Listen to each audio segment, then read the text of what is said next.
So, welcome to Agility Lab. My name is Morten Elvang. We are running a series, State of Agile, where over the past weeks before Christmas, we have had a number of different stories simply to collect and take a sample of what's going on. And Thomas, you are one of the ones who keep somehow bubbling in and out of my Agile life. And I've come to appreciate your views on things. So really pleased that you said yes to this, even on a busy moving day, as you told. But looking forward to hear the story and what you have prepared for us. So warmly welcome. Thank you. Thank you. And yes, this was planned before I planned my moving. I just moved from one apartment to another today. So if I look a bit tired, that's because I am. So just very shortly, short about myself. I've been working with the project management and classic program management since the middle of the 1990s, and came upon, like some of you, upon I think working for Danske Bank with CMMI on top and a really tough, rational, unified process. There must be a better way of doing this. And then I came upon Scrum, and I've been working with a lot of different agile flavors and methodologies and frameworks since around 2008. And I come from a small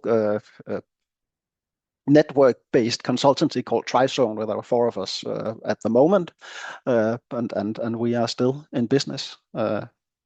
Although most of us still call us agile coaches, but that's a different story. I'll share my screen.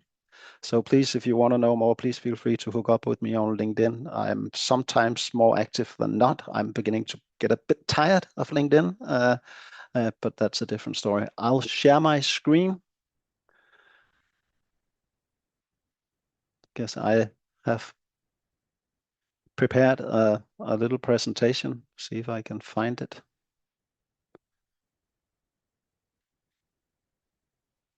So this is not it. Why is it not there? Because it's probably not opened. Brilliant start. 2.6. Just take your time. You should have all the permissions. Just share it once again, just to make sure that we got the right one.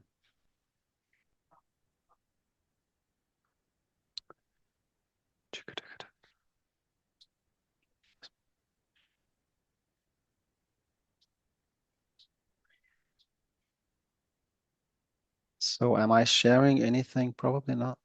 Not yet. No. No. But I should probably stop sharing. Here we go.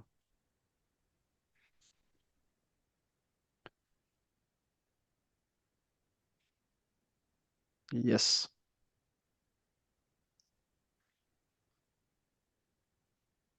Okay. Can you see That my looks screen? better. Yes. Yes. So some of you have also attended some of the other State of Agile, and thank you for arranging this again, Morten. It's highly appreciated from my side. And I'm not going to take you through the story or things about. So I just kind of collected a number of photos and pictures and diagrams that kind of, to me at least, in some way describes why Agile has not been as much of a success as we'd expected and as we are still working on, some of us. And please just take a minute to look, and if you have any questions, why is this and what are your thoughts behind that, then just please speak up. There are not so many of us, so I would suggest that we try to keep it as informal as possible. I will, though, probably share one story about the violin, which is now my brain is sometimes not working as good as it used to, but I forgot his name.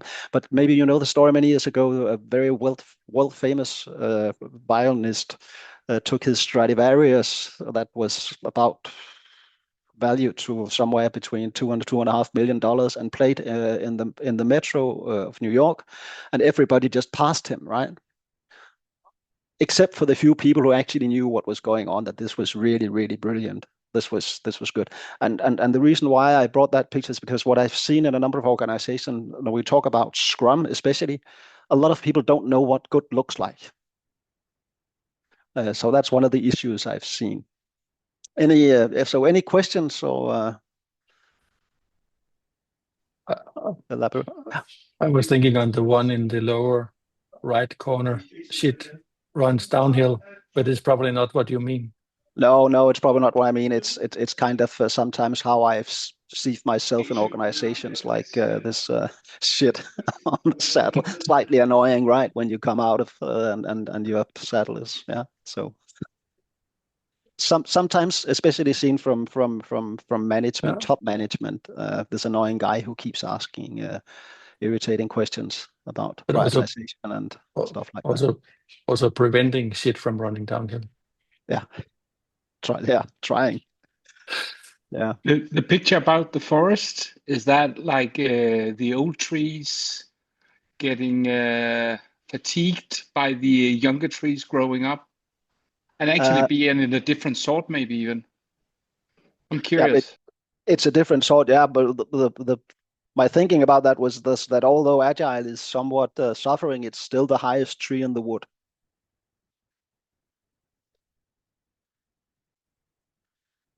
And I think most of yeah. But maybe not the most healthiest one. No, not at the moment. But I think there's probably hope there. There's reinvention, and that's also what we're going to talk a bit about later on. Any other comments? Otherwise, I'll just click on because I'm a keen reader, and some years ago I came upon this guy Bob Emiliani, and he's very annoying. Because he's a very skilled TPS, the Toyota Production System guy, and lean, and what he calls the real lean, and he's also a professor. So he's also researched a lot, or he was a professor. I think he's retired now. But I came upon these quotes some year ago in this book, The Triumph of Classical Management over Lean Management, and what he says, and I have another slide after this one, but what he says is that we have a real issue with the CEOs, and some of you might also have acquainted with Nigel Thurlow, who also who's a Scrum trainer and the flow system, which I can highly recommend. And he also quite annoyingly says that that if you have a salary of 6 figures or 7 figures, then you don't have a problem. And this is in US dollars, of course. He's British, but he lives in Texas. So what Bob Emiliani spends most of his time on, and if you follow him on LinkedIn, you will be bombarded. If you don't already, it's sometimes quite funny, but it's also quite depressing, because the lean movement didn't succeed, right? And before that, even scientific management didn't succeed. So why should we think that Agile could really succeed? Do you know any organizations who are truly Agile? Because what I see is, of course, a lot of hybrids and not much Agile. I still think, and I had a session with an organization I worked with for 5 years, some 4 or 5 months ago, where with the management group, where I reminded them how things were 4 or 5 years ago before we started on working in some kind of Agile way. And they pretty much agreed that things were definitely better. So that's also one of the points that I see out there, that we have this tendency of forgetting how the project managed, how the project world was really flawed back in the day. So a lot of things have improved, but obviously we're not quite there yet. And another way, this is also Bob Emiliani. He has this playing on Demick's systems of profound knowledge. He has this system of profound privilege, and he also often refers to top management as they are on another metaphysical layer. So one of the things I've really been working on, and I'll come back to that, is how can we get a connection between the strategic, and I know, Morten, you're also very interested in that. How can we get this vertical conversation, as I refer to it? How can you get that to work better? And if you follow Bob Emiliani, you probably can't. But I'm still trying hard And I've actually managed in one organization to almost get that up and running because top management were into the agile ways of working. So you probably already read this. I can highly recommend this book, The Triumph of Classical Management over Lean Management. It's also kind of funny. He has this table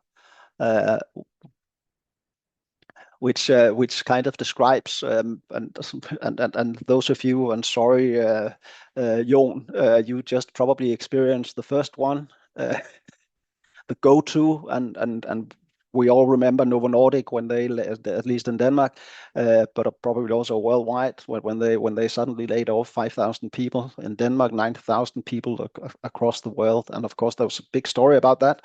But it is the go-to. How can you improve your value as a CEO? So another way of looking at it, and this is Peter Sloterdijk, who's a Dutch philosopher. But I just came upon this, and I've just read the book this autumn, and I think what was kind of interesting is when you look at Rousseau and his description of man is born free and everywhere he is in chains. And the opposite, everywhere man lies in chains, and that everywhere forces awaken that will instill in it the conviction that it is born free. And just to elaborate and put it into the agile context, what I've been trying to work on, and I know a lot of people in the agile world have tried to do the same, to get the psychological safety, to get people to go into work with all their competences and flaws and lack of understanding, and ask whatever with their full self, and actually be able to collaborate and work together.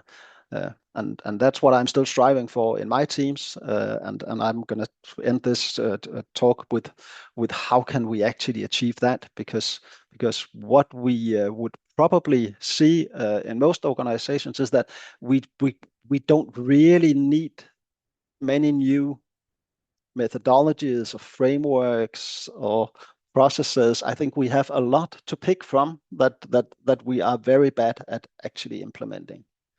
And one of the issues here is of course that we don't really understand the complexity and the uncertainty that surrounds us. It's very annoying to be in that, and the fact that Thomas Sowell here, a quote from him, says there are no solutions, there are only trade-offs.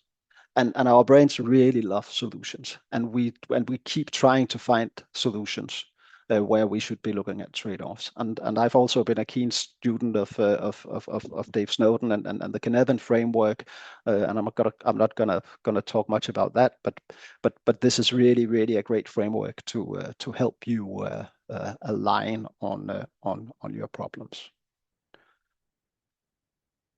So another angle, and this was an experiment I did on Friday, and I finished it yesterday, because the task of this and the subject of this webinar was obviously the state of Agile. So I asked one of my favorite tools, and AI is going to be a huge player in this. If you're obviously also very much aware of that, and if you haven't tried the tool Lovable, then I can definitely recommend it. So I gave Lovable these 3 prompts. The first one, I got a very nice website. The second one, a bit more elaboration, and then finally I also asked it to elaborate more on the ongoing challenges. And I'll just show you what came out of it. Have any of you tried Lovable? It's really funny. So it took about 15 minutes to do that. And can you see my screen? So over here we have the prompt, and then it thought for about 5 minutes because I was working on my iPad, so it was fairly slow.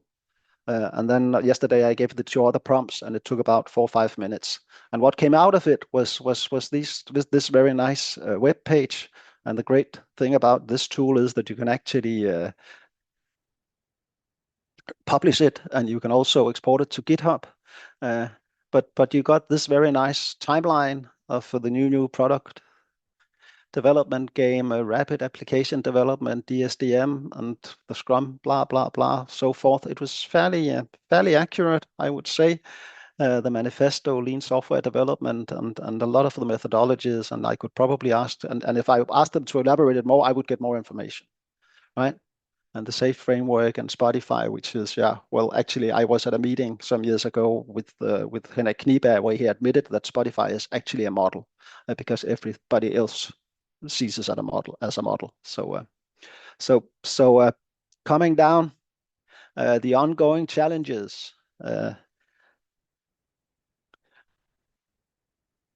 Just to give you an idea of why I will be out of work probably in a very short time in my Agile coach, at least fashion, because this knowledge that I have built up over 15 years is accessible.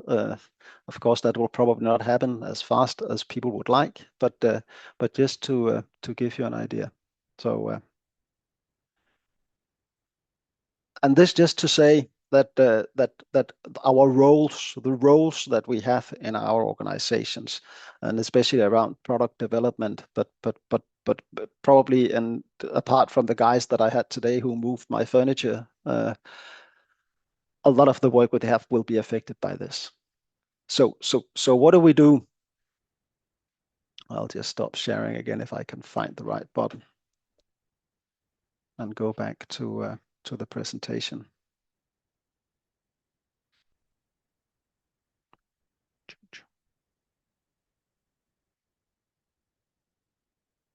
There we go. So I've been working with a concept called the human element.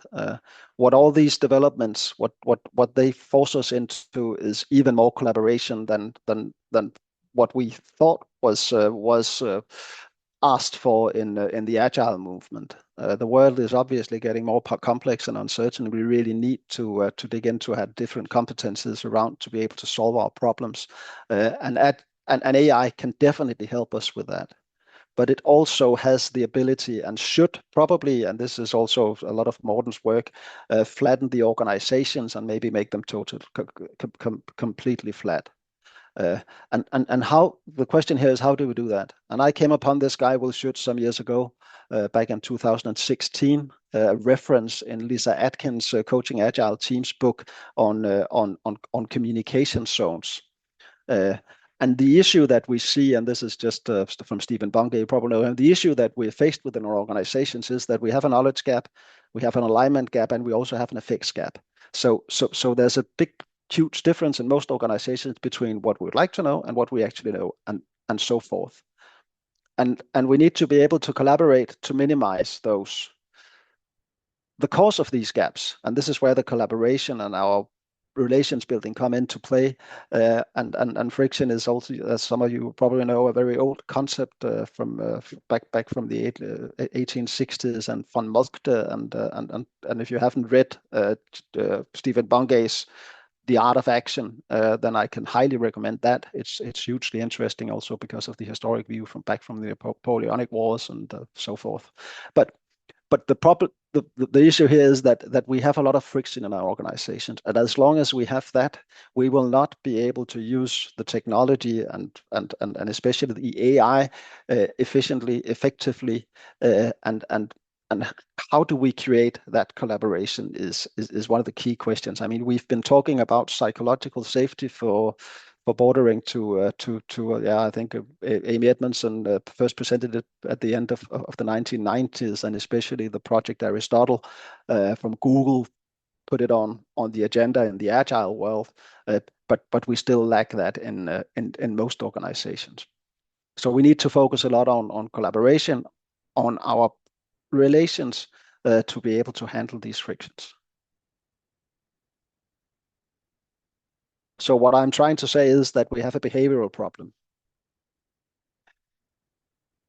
And we can't have,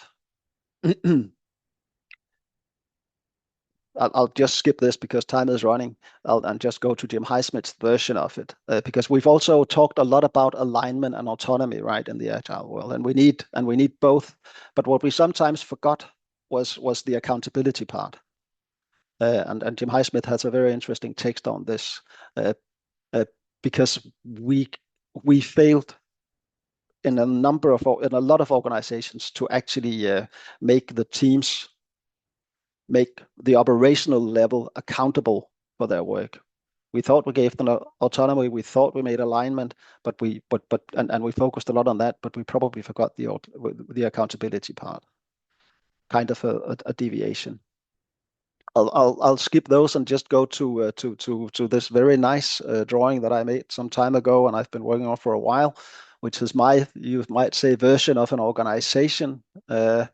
Where and this is probably not new stuff for you guys, but you have some kind of a vision and strategy. And as most of you know, a lot of organizations don't have strategy. According to Roger Martin, it's only about 15% of the organization that he's worked with who really has a strategy. But we need to work on that. And that's also back in your department, Morten, that you've been working on for a long time.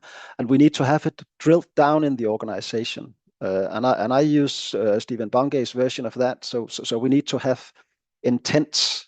We need to give our intents from the top. What is it we want to achieve, and why is it important? And then we need to get the feedback loop back, and that's the vertical conversation that I'm talking about. Brief back briefs.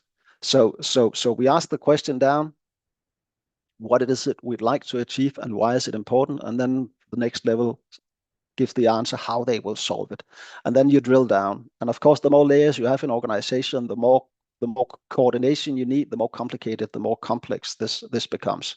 So this also really speaks into to lowering the levels of your organization. And at the same time, you have the horizontal conversations where you, in most organizations, still see IT as a cost center. You also, in most organizations, still don't have the right connection between business and development. I see in a lot of organizations, it's a bit better when we talk about DevOps, the connection between development and operations, but the connection between business and development is still really troublesome. And one of the major issues here, which is also a huge subject, is of course the budgeting. And at the moment, I work in an organization in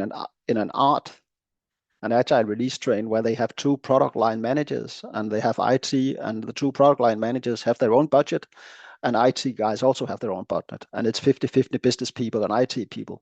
But you can already see, and now they also added a program that has a separate budget. So you can already probably see the picture here that I'm trying to draw, just to give another angle as to what we've seen of problems. So what do we do? And time is running, so I'll be quick here. So what do we do? And this is from the human element, as you can see, and this is a model of organizations. It's fairly old. The human element was created back in the 1950s. Started the creation, Will Schutz, who did it. But in most organizations, we have somewhat control of what we do, our products and services and tasks. And I say somewhat because a lot of organizations are not really that structured around what products and services they actually have. But we also have some kind of ideas how we organize procedures and so forth.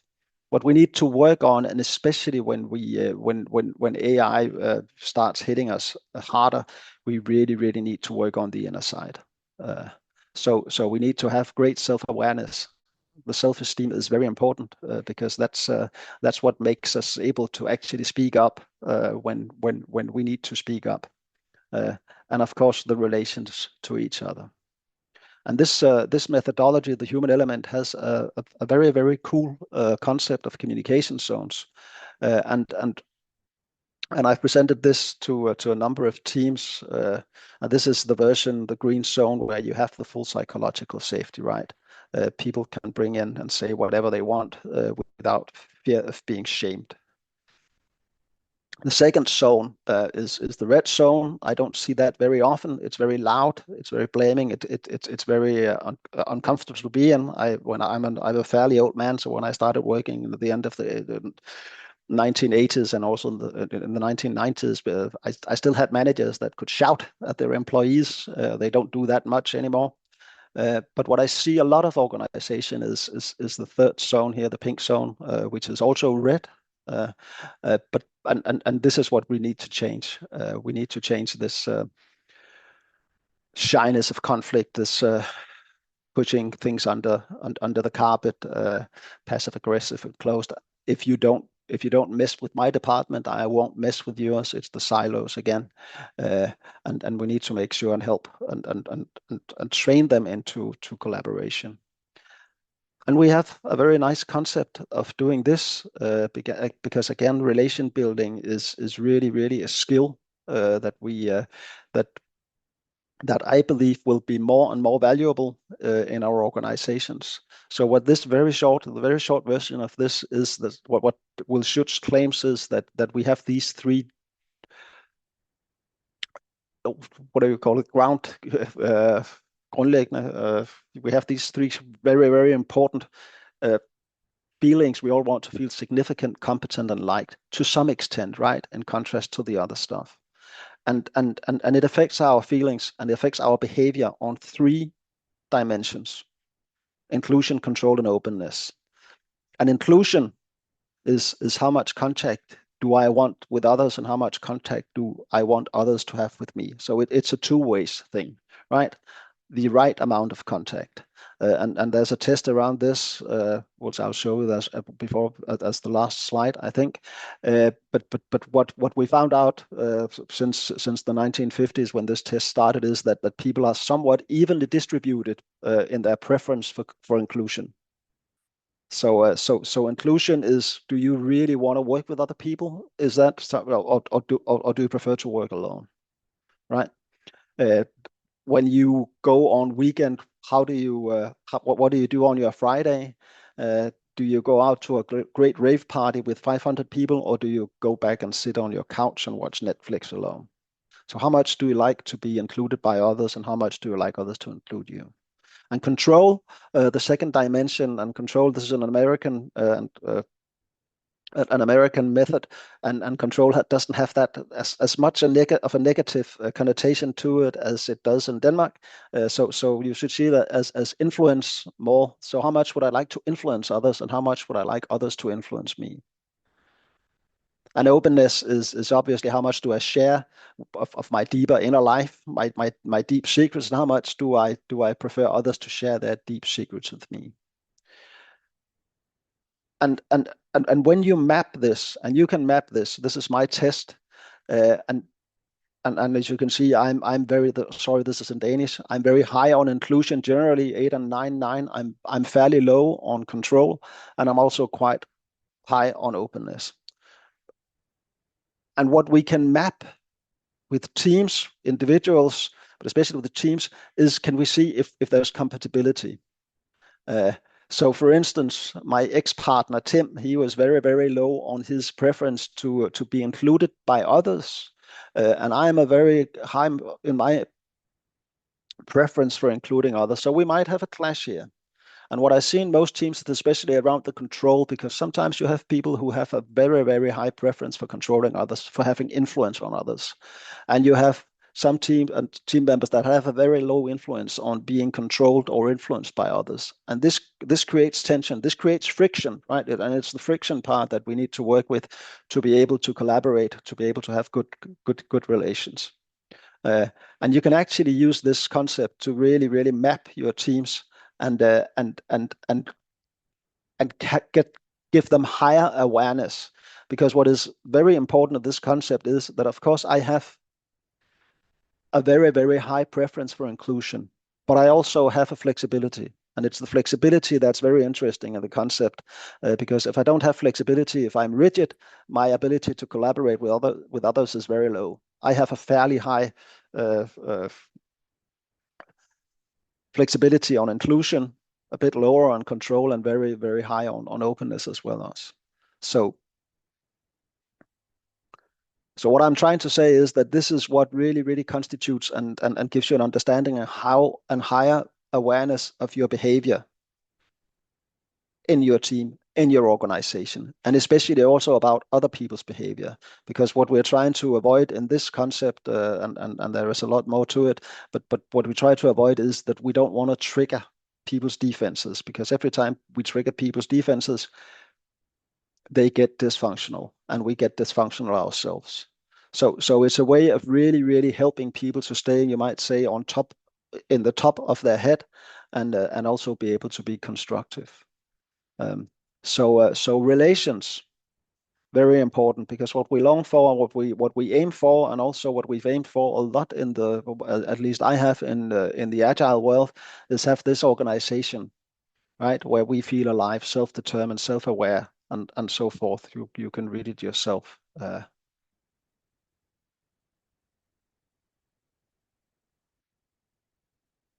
And I don't think I brought, yes, I also brought this one.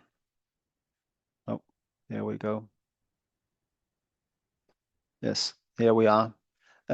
So just my final word before you can start asking questions and we can talk, because I know there were a lot of points in what I've been taking you through. So the way we also can use this concept is in our team collaboration. So when you start a new team or even start a meeting, you want inclusion, right? You want people to feel included, to understand why are we here? Am I needed here? Why am I here? So you see a lot of in and out questioning. Membership is what we want. We communicate a lot as managers or as scrum masters or agile coaches to get some kind of engagement. And then we have this power struggle. And I think some of the smarter guys, if you can already see some kind of Tuckman in this, and you're absolutely right, Tuckman was very inspired by Will Schutz and his forming, storming, norming, performing matches this quite clearly, right? So we need to make sure that everybody feels included. We need to have this natural hierarchy built control, and then we can start being open about what we feel and think and want, and then we can really start working.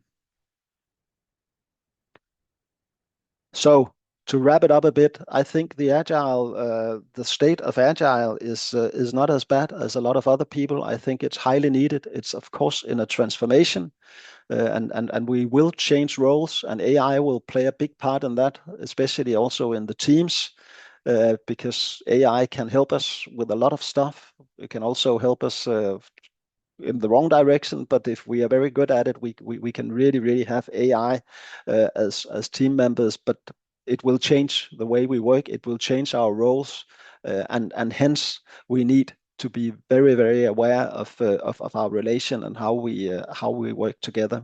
We've probably had to have that for a long time, but now it will be really transparent in the organizations that are not able to use the AI tools to build products that are valuable to customers. So I'm not sure about the time, but I probably talked too much, and I also probably brought too many points, but I'll stop here. Thank you, Thomas. Do you mind unsharing? Yes, Perfect. I was on my way. Just for others to have time to warm up, here's the first question. Well, first of all, thanks a lot, and really appreciate that you sort of brought your whole armory to the talk. That's really appreciated. I was thinking this thing of team relationship, etc. That Agile has this assumption that the team is almost like the atomic unit of everything.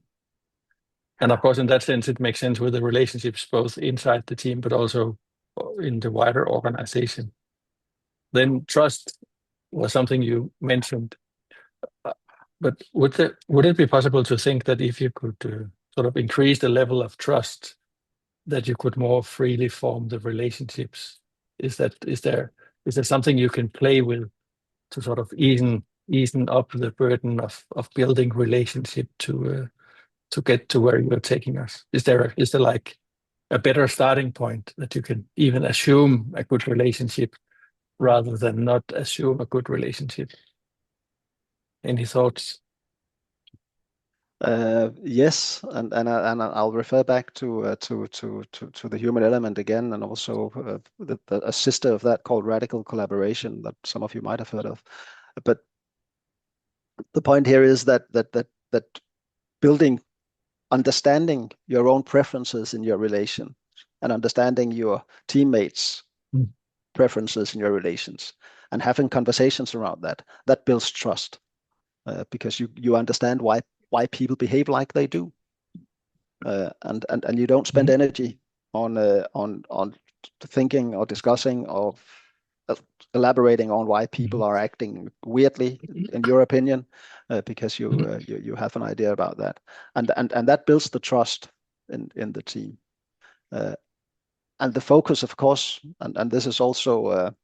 It's a balance, you might say, but the focus, of course, is on delivering some value always. Yeah. And I maybe didn't state that clearly enough. Does that answer your question? Well, you can say the type of trust you describe is not transferable. It's in the relationship. It's interrelational. And Snowden talks about crews, meaning like airline crew who meet maybe the captain and the steward never met each other before, but they still just get onto it, and it's almost like in the role. The role comes with the trust. Yes. In that thing. Yeah. And I think when you look and Snowden has also done a lot of work in the healthcare sector, right? And I think you have very clear described roles there. I have a kind of a different when we talk about product development in most organizations. I think roles are too rigid, because what we work with here is not in the audit domain. And I think a lot of the work that we have in the crews is in the audit domain. And if you have in the audit domain, then yes, roles can make sense. But when you are in the complex domain, and AI, as I said, will also change the roles, you really need to be more flexible in your roles. Yeah, and this is probably then something we take to our coffee conversation. But the world is getting more transactional as well. And if you don't have trust, it's a limitation for the transaction. So maybe it's not so much interpersonal trust as it's in between pieces in a puzzle. And also, I mean, the concept of the human is actually also scales on a team level and on an organizational level. You can have teams that are very very high control, and you can have teams that are very low on control, and you can also map that in your organization if you want to make sure. But what we also probably will see is that we will have more fluid teams, and I haven't worked in many organizations that actually have the maturity to do that. And I still see a lot of organization, and I heard the conversation last week where people were asking for roles and responsibilities. And my answer to that, if you want to have clear roles and responsibilities, you probably have other problems in other parts of your organizations. No, that part is definitely agreed.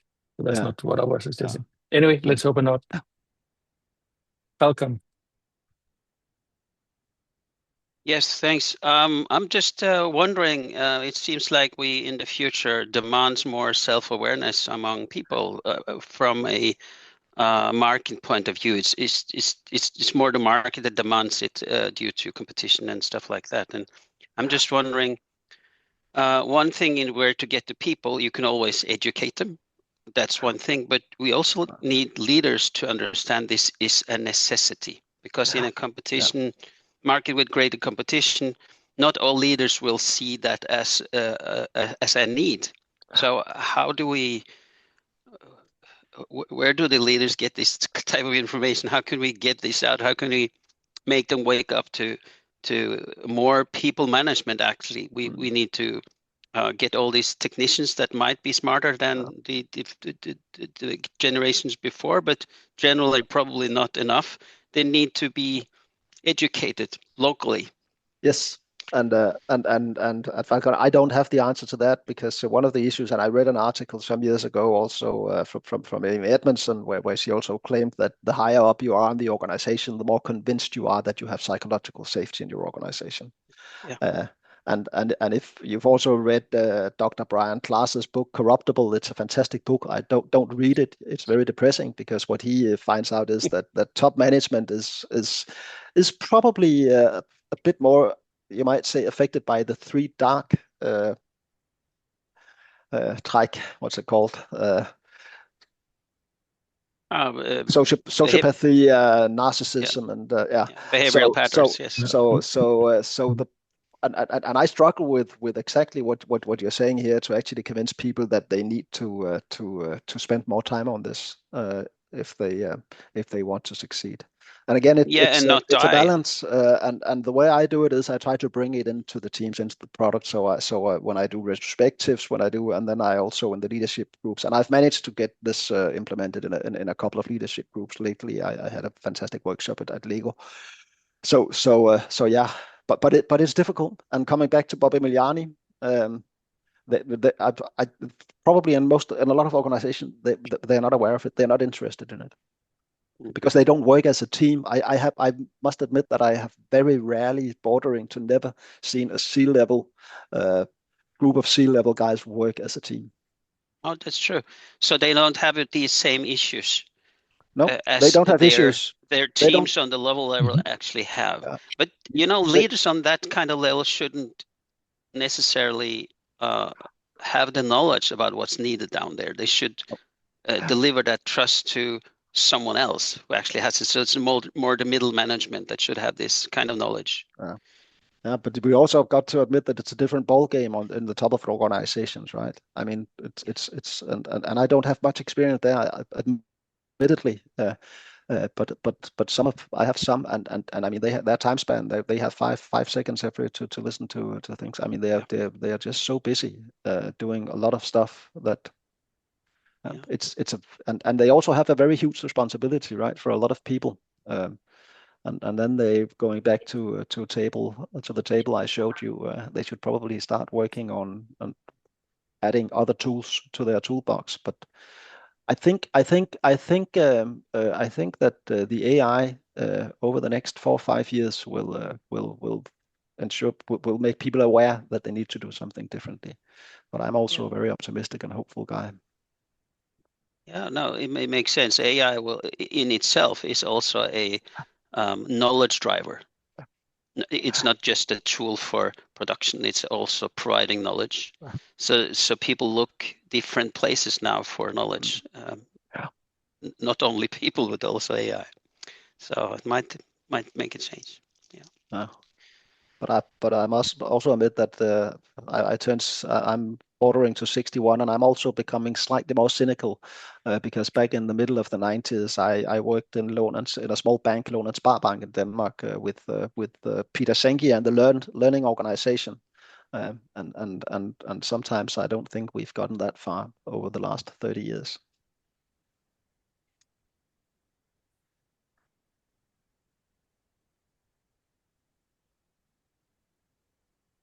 Maybe there's a need for a generational change that sometimes I can see. There's a lot of young people, they have a different view on these things, but they need to kind of grow up and become managers themselves. At least I'm quite optimistic on their behalf, but that might be, like 10, 15 years before they really get into those kind of heights in the organization to make an impact on the culture. Yes, and the unfortunate story so far. I mean, we have a lot of idealists who've actually tried to do that, and again, read corruptible. I had a very nice talk some years ago when I worked in Germany for a couple of German doctors, PhDs, where I got a very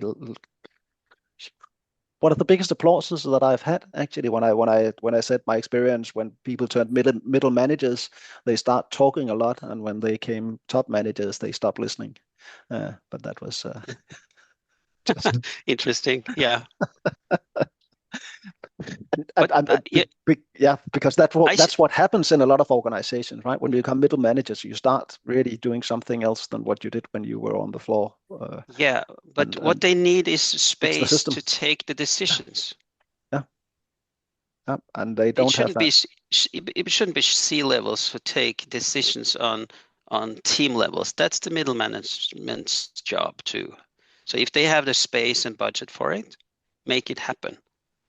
Don't ask, your top boss for details he is not aware of. Actually, is important. Nope. He might even say, "What? We're not doing that." He might even say a hard no because he doesn't understand.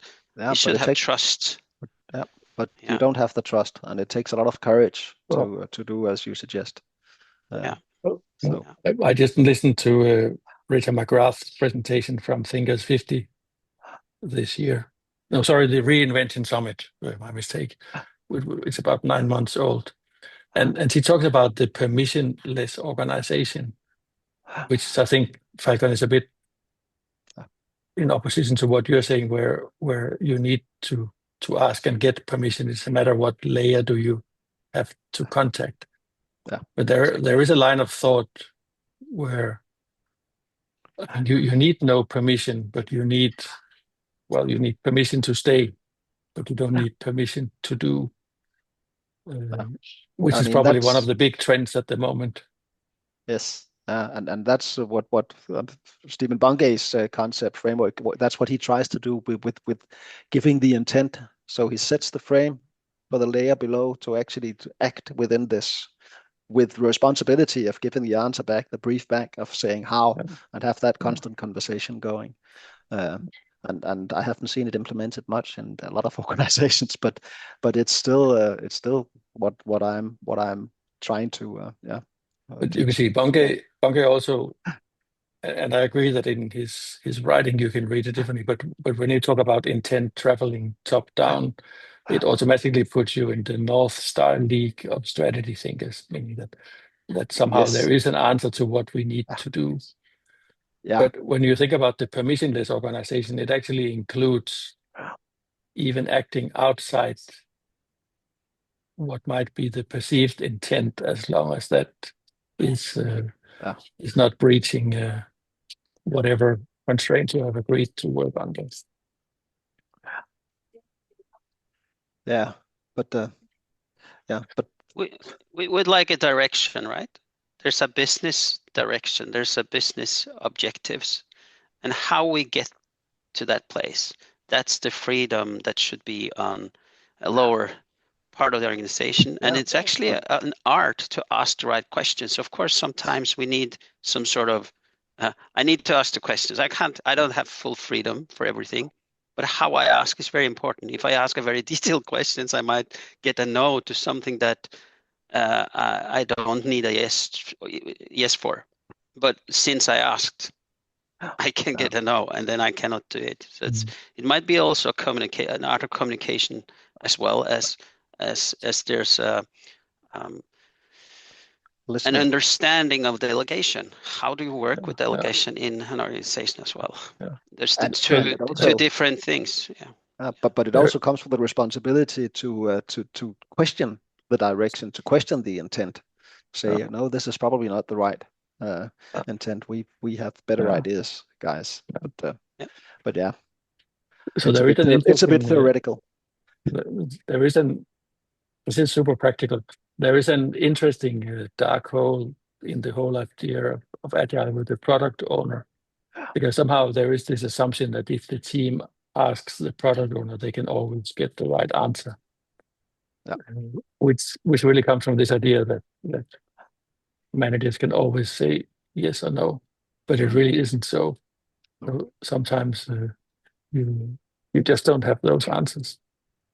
Thomas, I was wondering, sort of approaching the full hour, what has changed your thinking in this space?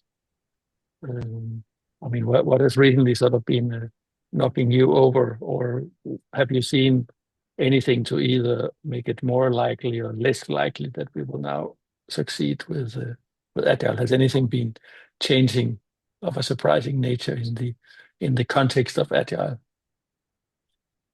for the better or worse? Yeah, for better or for worse. I think one of the positive sides is that we don't talk so much about frameworks anymore. And as some of you know, I've also worked a lot with SAFe, and I try to descale it to some organizations, and I'm not a SAFe basher in that league. I think that's a stupid discussion.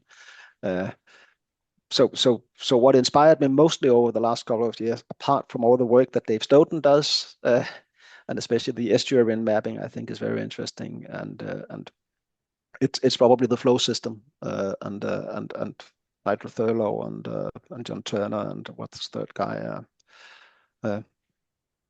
because they have this idea of bounded applicability, right? And they take the complexity thinking into account. Yeah. They also work with teams, and it's very, if you haven't written their book, it's very scientifically, it's researched. So I think that's probably over the last 2, 3, 4 years what's inspired me the most. And then I've also worked a lot in product management and done a lot of product management trainings, and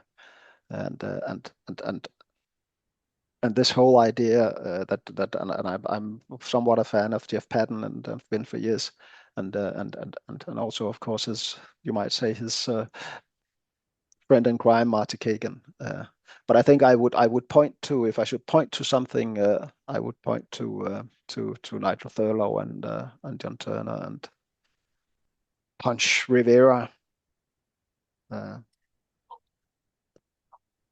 then the next study I haven't dived so hard into it yet, but I think it's extremely interesting, and also comes it's also described in the flow system. OODA loops, you probably heard about it. I think that's also a very interesting concept, because this is also really a way to have candid, open, constructive conversations about what problems you have at hand.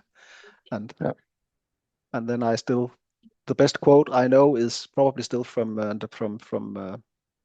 Stephen Bungay, who famously says that he doesn't believe much in leadership gurus as such, and management gurus. And then he says, "I have 5 gurus," and then he shows a picture of the Spice Girls, and then he says, "So tell me what you want, what you really, really want."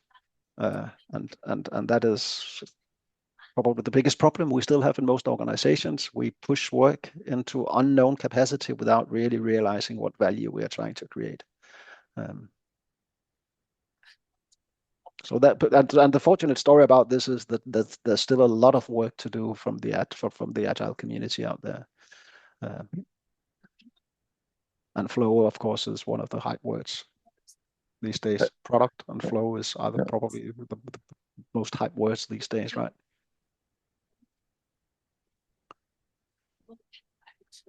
And then I would definitely say go dig into the human element and radical collaboration. It's a very strong, very strong methodology to create lasting and productive, and that's the point of the whole methodology, really, to become effective and productive. Coherent. Thank you. Maybe for once we have a chance to end with style. Yeah, that would be nice. I'm very hungry. I've been moving all day, so. Okay, we will reward you with an early finish. But one thing before we let you go, and again, thank you so much, Thomas. Is there anything we can do for you?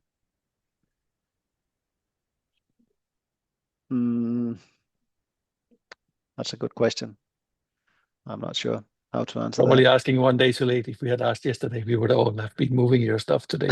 Yeah, no, I had people to do that.